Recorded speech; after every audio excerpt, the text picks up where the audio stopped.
Hello students, today we are going to learn about modals and auxiliaries. This is a very easy topic and all of you will find it very interesting also. So let's begin.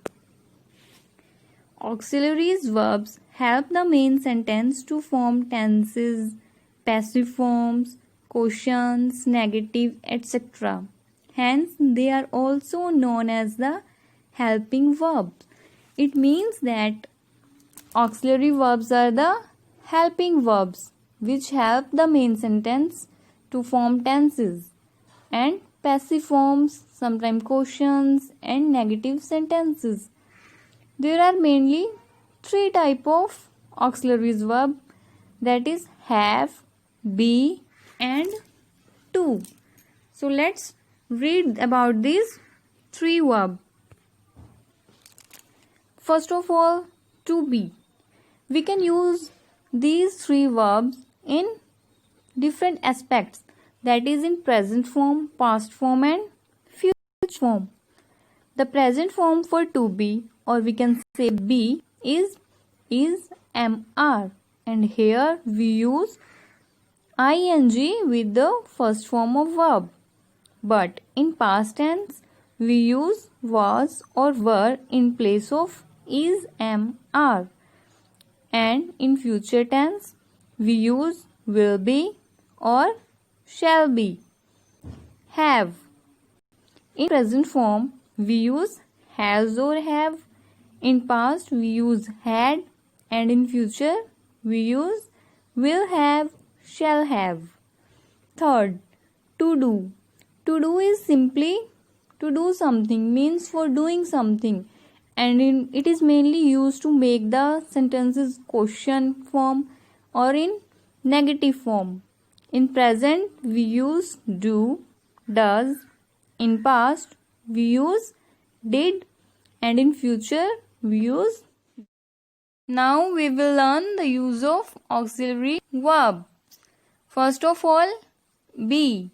Be is generally used to form continuous tenses, to form passives, to indicate a plan, and to denote command. See the examples. Geeta is playing golf. Here we have used is verb's first form, that is play plus ing. It is the form of continuous tense and it is the form of be. Here you can see be present form is plus ing. Ing the verb's first form. The second, this chapter was done in the last class. The work has been done. It is the passive form. You are to submit the assignment today. It means that it is an order, it is a command that it is compulsory, you have to submit. Means आपको submit करना होगा, but it is compulsory that you are going to submit. आपको आज जरूर submit करना होगा. It is the command. The next, has and have. Has and have is used to form perfect tenses, to express obligation in the past, and used to indicate present obligations also. See the example. Shiny has bought the chart paper. कि Shiny जो है chart paper ले आई है. It is the perfect tense that वो ला चुकी है. Here we have used has. Second, he had to report at 5 p.m. for the function. It is past because we have used had here. But it is an obligation. It is an past obligation. Third one, I have to be there by 4 o'clock. It is a present obligation कि मुझे वहां पर 4 बजे तक जाना होगा.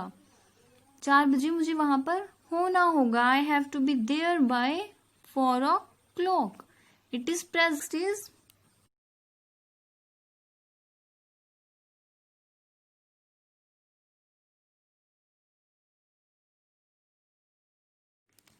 Now let's begin with modals.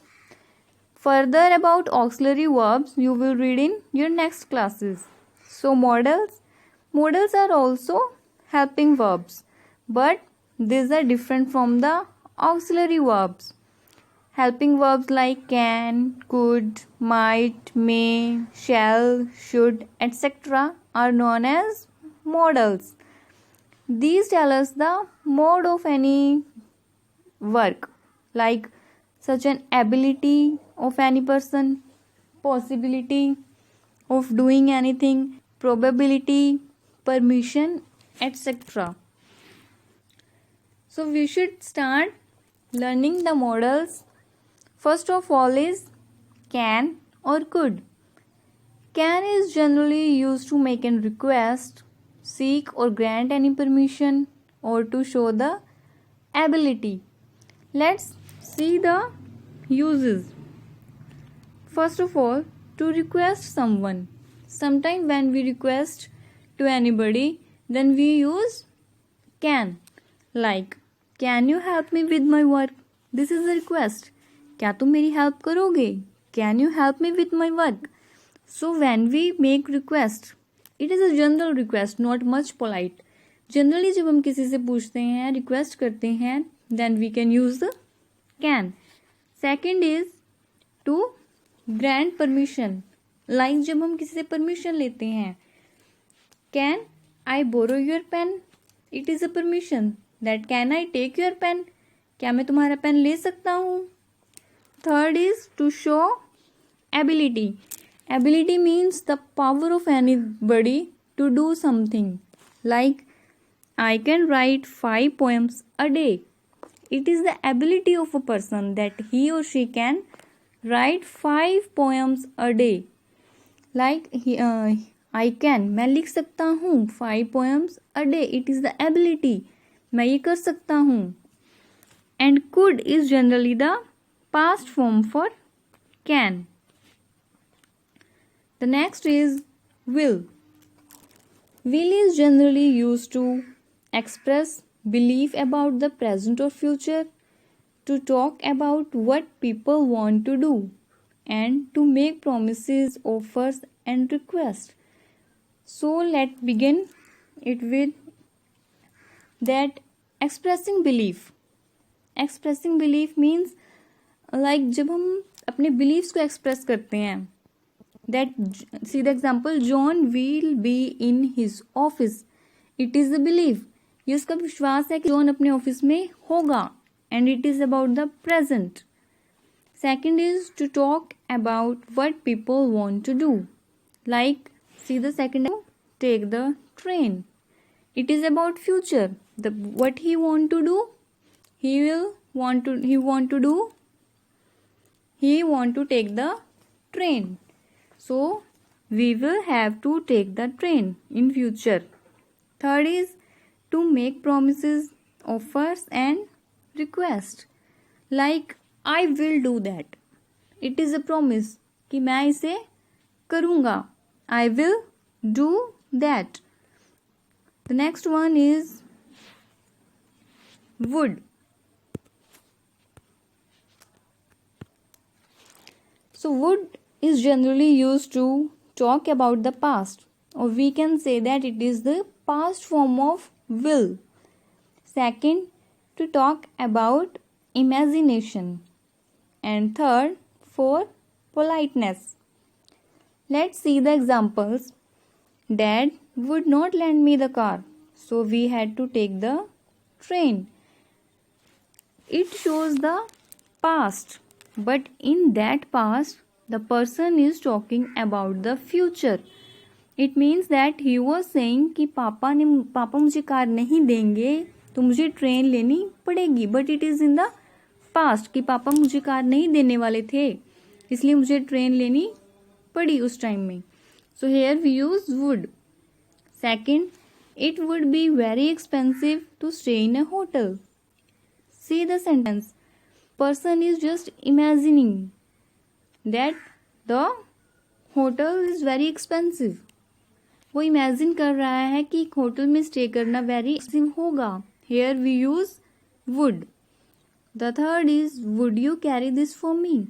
It is a request, but very polite request. That is, would you carry this for me? क्या आप ये उठा लेंगे मेरे लिए?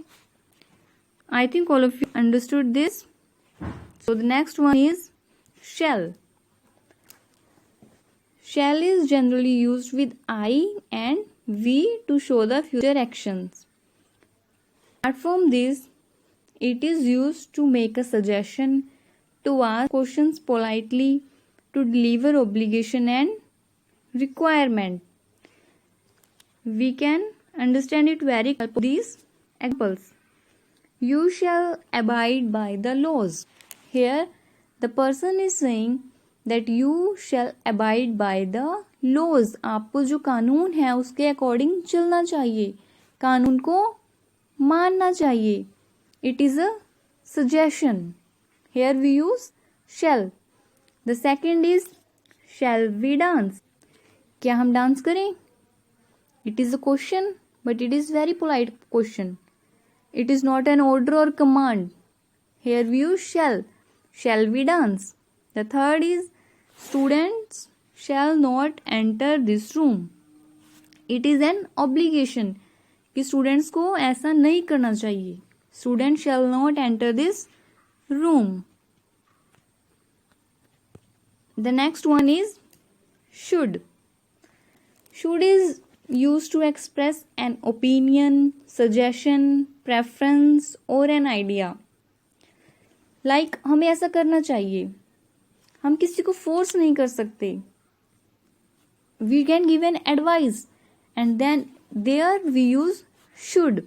Like you should brush your teeth daily.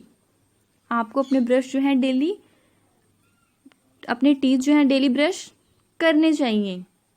It is an advice. We can't force anybody.